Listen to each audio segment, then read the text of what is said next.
ত্রয়োদশ জাতীয় সংসদ নির্বাচন গোপালগঞ্জে আছে এখন। গোপালগঞ্জের মাঝিকাটি অর্থাৎ গোপালগঞ্জ ২ অর্থাৎ সদরের যে আসনটি সেই আসনের একটি ভোট কেন্দ্রের চিত্র দেখাতে চাই।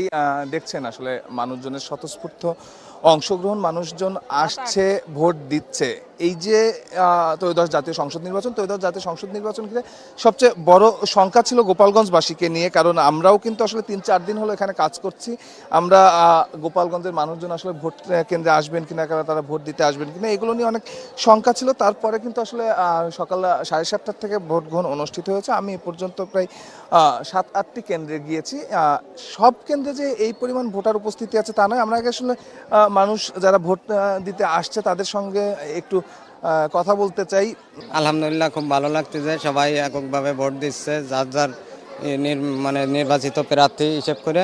এর আগেও তো আপনাদের এখানে নির্বাচন হয়েছে, সেই নির্বাচনগুলোর চেয়ে এই নির্বাচনে কি কোনো পার্থক্য আছে না একই রকম? না, অবশ্যই পার্থক্য আছে, যেহেতু এখন গণতান্ত্রিক হিসেবে ফিরে আসছে, যার কারণে আপনার এই নির্বাচনে সবাই খুশি মনেই ভোট দিচ্ছে। অনেকেই আসতেছে, এখন কিছু হয়তো এদিকে আসবে না, কারণ এটা তো সবাই জানে যে এটা হচ্ছে আওয়ামী লীগের এই জন্য আমরা দেখতে পারতেছি মানে সবাই চলে আসতেছে ভোট দিতে, এবং আশা রাখি আমরা সবাই আসবে। ভোট খুব পার্থক্য আসলে খুব ইটা লাইন শৃঙ্খলাটা অনেকটা ভালো আছে, অনেক তুলনামূলক অনেক ভালো পরিবেশ পরিচ্ছন্নতার ভিতরেই সবাই সম্মিলিতভাবেই সুন্দরভাবেই ভোট হচ্ছে।